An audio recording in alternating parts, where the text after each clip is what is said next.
can we take something, but as we taking it, we still love it? Yeah.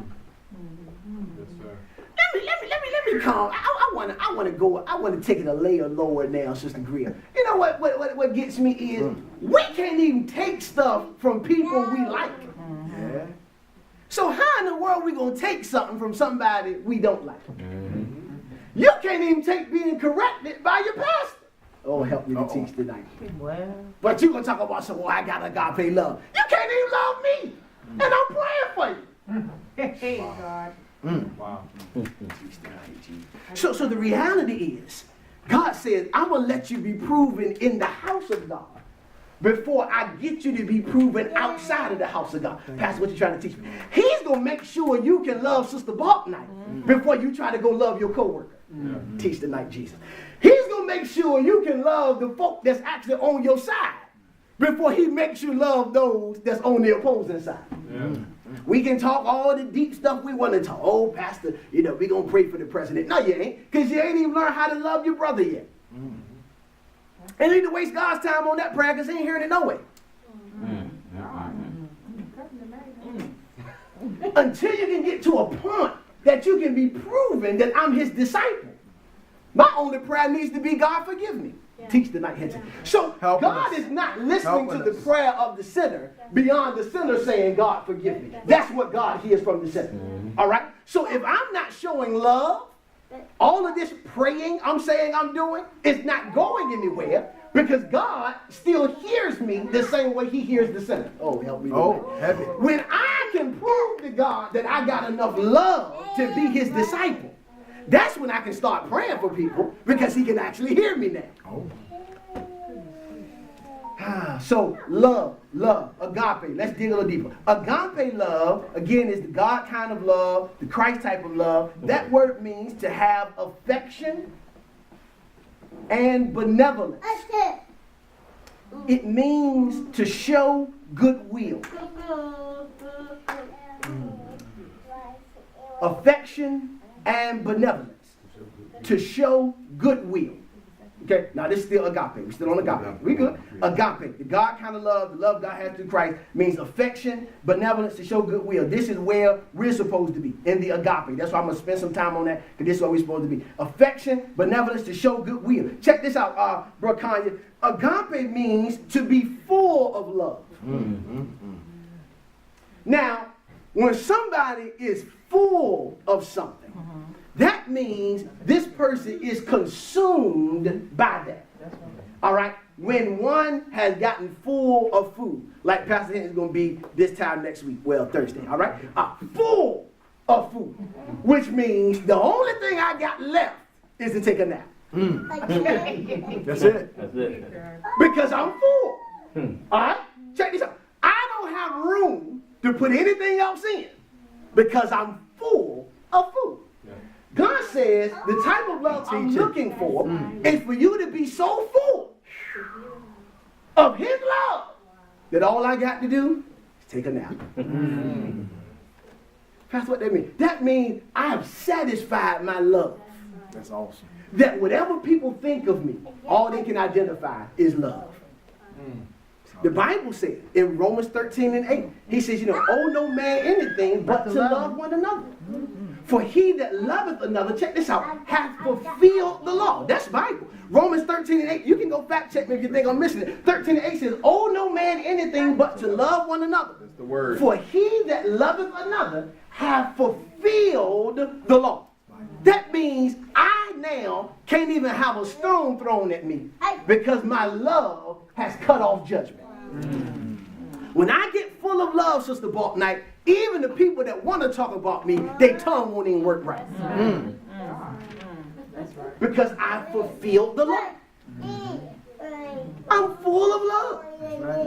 Well, when it's full of love, Sister Shell, that means everywhere you go, it gets better because you did. That's right. Everywhere you go. Everywhere. You're like shining, huh? Light shining, your mind shining, everything shining. Words. Everywhere I go. Wow, people say, you know what? I got better because you here. I don't even feel sad no more because I saw Bro Shell. Why? Because he's full of love. Amen. But when I'm not full of love, People that's having a bad day, they get worse when I come around. When they got a little attitude, their attitude intensifies when I come around. Why? Because there's no love. Check this out. I can't even love God until I can love you. That's right. Have it. I can't do it. I can sit in here and say I love Deaconess Black. I can say I love Brother Green. I can say I love Brother Nick all I want to. But if I'm not able to show that love and the love be felt, then I might well just keep my words to myself. That's right. Pastor, what does showing love look like? Oh, this is good. Now check this out. Showing love is not based, Brother Kanye, on how much stuff you can give me. That's right. That's right. All right? That's where we get twisted a lot. That's why, when Pastor gonna dig a little deeper than I get time with a lot to show us, that's why it's 4 different kinds of love. Because a lot of times, but a lot of times, these black, you're right on point. A lot of times, we confuse and mix up the type of love we think we showing. Because we got an ulterior motive to what we trying to get to. So if I'm trying to win your heart, sure I'm going to sing you some flowers. Sure I'm going to sing you some candy. Sure I'm going to just come take your car while you're at work and pump it full of gas and wash it and bring it back. Sure I'm going to do these things when I'm attempting to get somewhere. But when I've gotten there, am I still willing to do those things?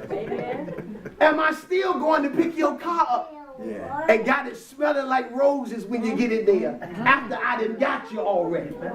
That's good. Am I still going, have a nice steak waiting on the table for you when you come home after I done got you already? That's right.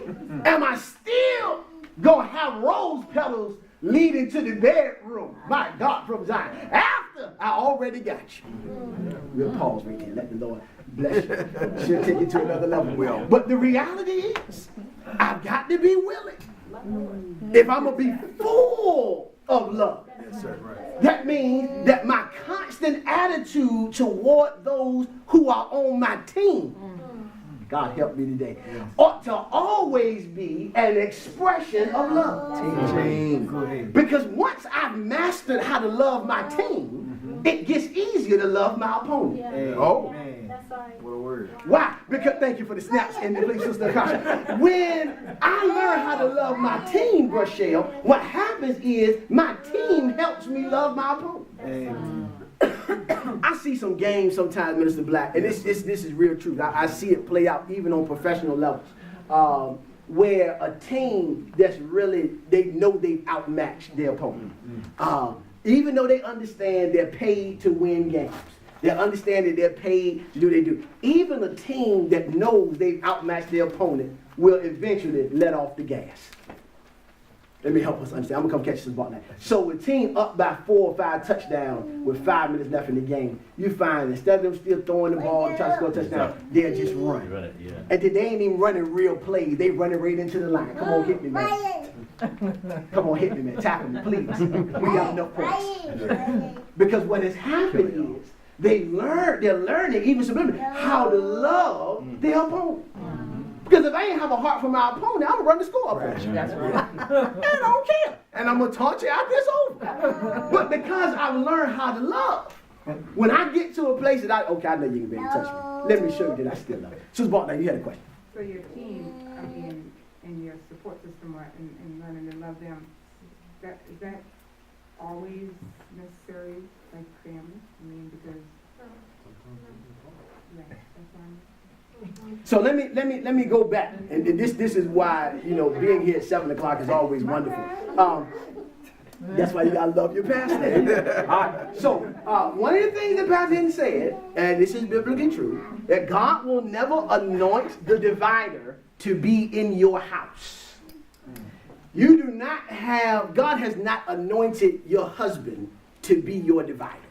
God has not anointed your wife to be your divider. Now, there may be people who carry your name that are not in your house, that may be anointed to be a divider, because I got scripture to say that there will be a time that husband will mother will be against son, father against daughter. So there may be those outside of your covenant that may be anointed.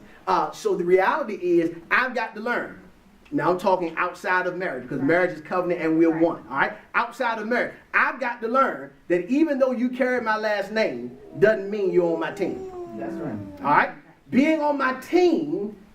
Yeah, I ain't want to go there, but I will. Okay, in Exodus 32, all right, Moses, and y'all, you know, I like to give homework every now and then. Let that be some homework for you. Read Exodus 32, the whole chapter. It's going to be good for you. Let the Lord bless you when you read it. But I'm going to give you the Reader's Digest condensed version real quick. All right, so Moses is now on the mount getting the word of God. He's receiving the 10 Commandments in Exodus 32. And the Bible says he was up there for 40 days. And since he was up there for 40 days, the people got to a place, Sister Top, they got to a place, they said, you know what, Moses then forgot about us, and we're going to forget about him. So what we're going to do is, you know, we want to make us a God, and we're going to serve that God. So Aaron, the anointed high priest, Moses' right-hand man, the guy that should have been saying, hey man, y'all need to still follow Jesus. Y'all need to still find y'all way back to the altar. The man that was anointed to lead in the absence of the pastor, Minister Black,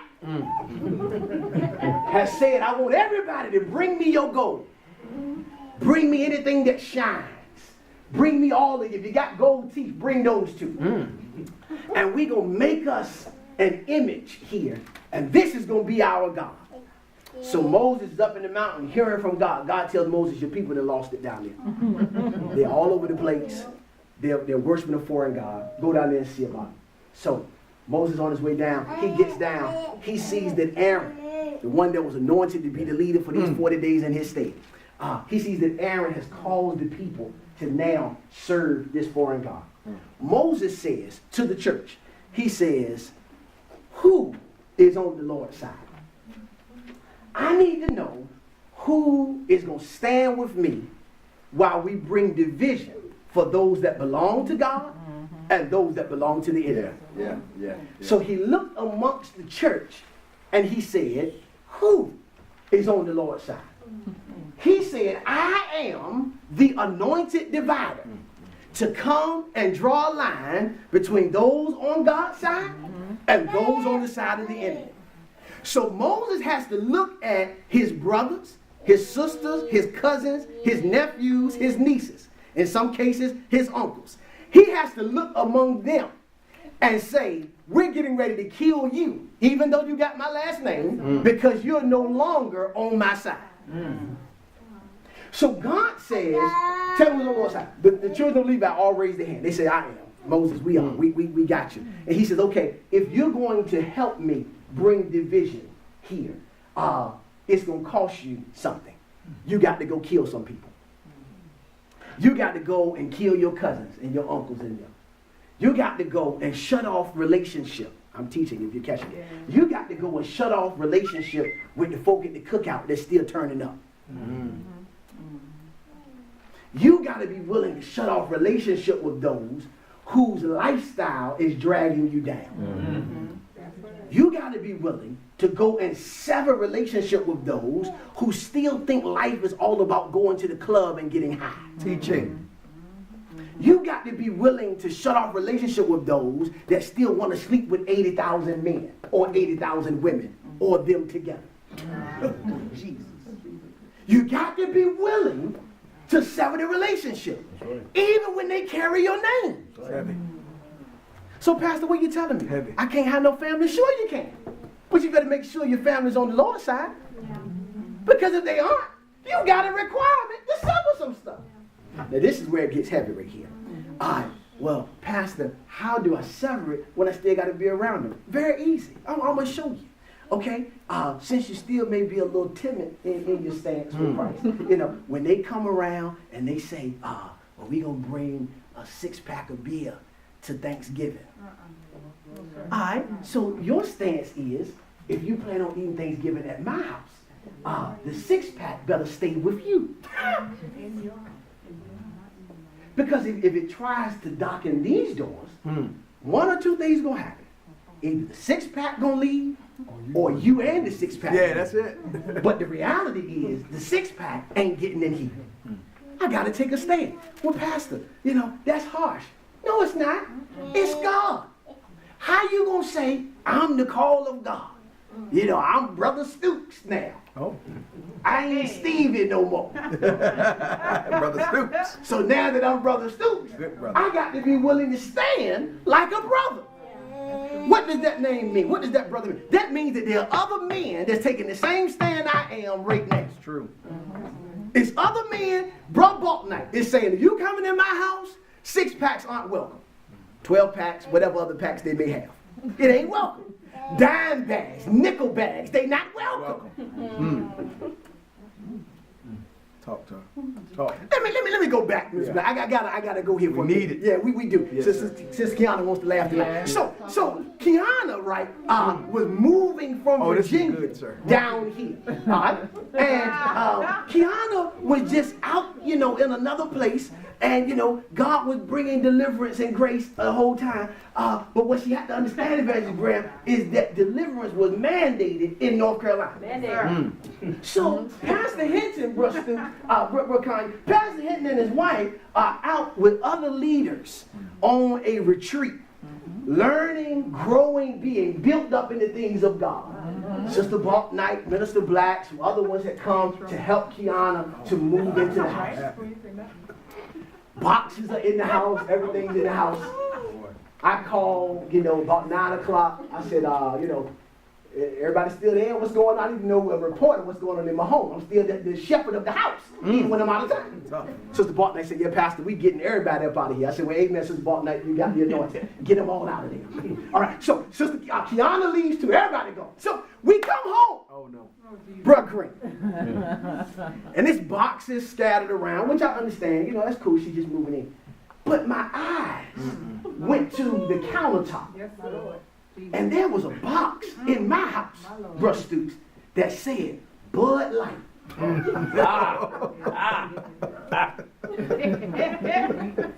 I dropped every bag I Oh, had. man. And I said, the devil is a liar. Notice her. My God. Who was spiritual that night My God. to say to Kiana, if she ain't spiritual, Black, Baltnight, somebody, maybe we shouldn't have a beer case in the pastor's house. Now, I'll give her credit, Bruh Green, that it wasn't beer in there. It was food. But my issue was, why are we bringing a case that says beer into the pastor's home? Why did you find this kind of box to use? How did the box get empty before it got full again? Drink it. Yeah. Where were the contents of the box? Oh. Yeah, that's good, sir. It's not okay. Don't even lie to me. It's not okay. So I said, Kiana, why did you pack stuff in a Bud Light box and bring it through the neighborhood into the pastor's house? The people don't know that it's not beer in there. I have no idea. They have no clue. All they see is Bud Light in Pastor Hinton's house. Turn up. This is a trick of the enemy. I called Mr. Black. I know. Mr. Black, were you here when Kiana was moving and stuff? Oh yeah, he was excited. You know, he wanted some kudos. Oh, Pastor, yeah, I monitored the whole thing. I had a hand in pretty much every box. I know he had that Bud Light box. I said you had a hand in pretty much every box. Well, help me understand while I'm looking at a Bud Light box. Mr. Black, Pastor, I ain't gonna see all that. Sister Baltnight, why? Well, Pastor, we weren't really paying attention. What is Pastor trying to get to? If there is the perception of a thing, my witness is shot and kicked out of the window. Because they can come to church and they hear Pastor the way they hear me. In the back of their mind, oh, he's a phony. I just seen the Bud Light box going down. And then this how they try to get it. He had people bring it in, so it won't him bring it. He got some folks to bring it. So I said, okay, now I got to use some wisdom. Because this box getting up out of here. But I just can't take this box and throw this box in the trash. Because there's still people that may decide they want to recycle some things. And just so happened to see in Pastor Hinton's can, there's a box of 12 Bud Lights. So, bruh Shell, I take this box and I cut the box and I rip the box. Then I wrap the box in about 30 pieces of newspaper. And then I put them in plastic bags. Take us there. And I tied the plastic bags up. Yeah. And then I took it to Walmart. I'm sorry, you said that. I ain't set it on fire. It might not have been Walmart, but I took it somewhere that won't connect it to my house. And threw it in the trash. Now, report night, is comical. But the witness that I'm giving, Very serious. Serious about your walk. it's like, well, the preacher saying he don't do this stuff, he ain't connected to this stuff, but I'm seeing this stuff come out of his house. Yeah. What happens if Russ Stooks decide he need to come to the house that day and get some counseling? Yeah. And he walks in and see a case sitting on my counter. Russ Stooks now thinks, okay, well, either it's all right to drink, and Pastor just trying to make the people think it's not, or he ain't really the man he say he is. Yeah. And then because he's still trying to find his way, he ain't gonna say nothing directly to me. But in the back of his mind, he's still dealing. I saw that Bud Light box when I came in. So now when he sees me, what he sees is the Bud Light box. The Bud Light box is talking. That's all he sees is the Bud Light box. Because I wasn't willing to separate from something even when I wasn't doing wrong. That's what I'm trying to get us to understand here. So even when I'm with the family that's still getting drunk, people riding by the neighborhood ain't gonna pick out and say, oh, well, Sister Greer ain't drinking, even though she's not. But because she's around those that passing the bottle, they lump her into that witness. Now they come and see Sister Greer in my church and say, oh, he must got drinkers in his church. They must do this. Let me come on Communion Sunday. Maybe I'll get a hit too. Well, that's funny you said that because I know a lot of people that says I go to the crack house and I preach to them. I go to the liquor house and like, what are you gonna do in the liquor house? Why are you in the liquor house? You better catch them leaving the liquor house on their way to their car. Exactly. Preach to them at their car. Because when you go in the liquor house, okay, even if you're not a drunk, okay, but when you go in the liquor house, the temptation, the environment is not even conducive to a preaching moment. Exactly. Exactly. It's like, why would you do, yeah. I got you. The Spirit of God is not there. Let me go a step further. The Spirit of God isn't even welcome there. Yeah. Nah. So why am I going to try to take His Spirit into a place where He's not welcome? Let me just catch the post. If I'm just this radical and I want to be the person to deliver the sidewalk hostess, all right. So let me catch her while she's on her way to her car on the way home from her duties. Sidewalk hostess. Yeah, sidewalk hostess. All right. Amen. The Lord is good to us. Amen. All right. So we gotta have. I don't know how I got over there. We got to have love. Yes. We gotta have love. Amen. All right. Let's take a look at something. Let's go to Hebrews chapter 13. Hebrews 13. No, that's not right. I want Romans. I'm sorry. Romans 13. Give you some scripture here. I'm going to start at verse 8. I want us to hear this tonight. Okay? This is the scripture that I quoted a minute ago. So let me give you the rest of it.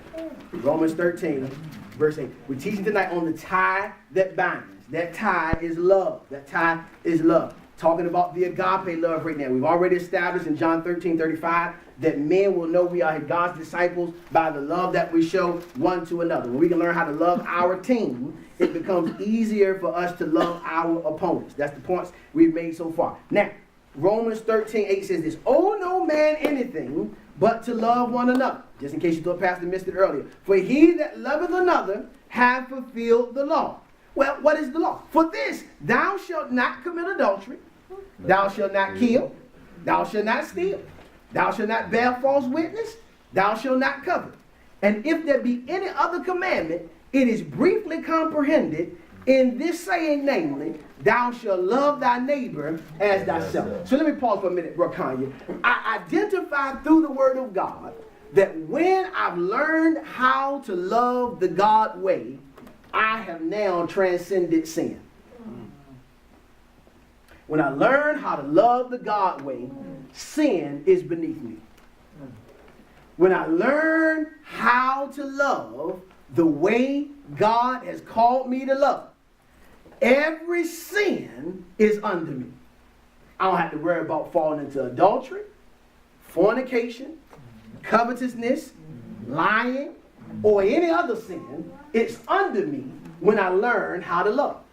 So, it begs the question, Brother Bartnight, if I'm still doing these sins, if I'm still lying every now and then, if I'm still coveting every now and then, if I'm still bearing false witness every now and then, it speaks to the fact of me missing something from this love thing. Because when I learn how to love, all of that other stuff doesn't even affect me anymore. He says, I fulfilled all those things when I learned how to love. So, if there's still areas in my life that, I'm still slipping and dipping, I'm still tiptoeing in, I'm still teeter-tottering, I'm still putting a toe in every now and then and coming back to God's side. He says the issue isn't even necessarily the sin, the issue is your love. You don't really know how to love if there's still a measure of me slipping and sliding. Because love is goodwill. Love, again, to be full of a thing. That's right. It's all love. It's affection. It's goodness. Verse 10 says this, same chapter, Romans 13, verse 10. Love worketh no ill to his neighbor. Therefore, love is the fulfilling of the law. So, love, Rochelle, does not work ill toward my neighbor. What does that mean? That means love makes me treat everybody right, even when they don't treat me right. Love makes me pick up the phone when my worrisome relative keeps calling. Love makes me go to somebody's job to give them gas money.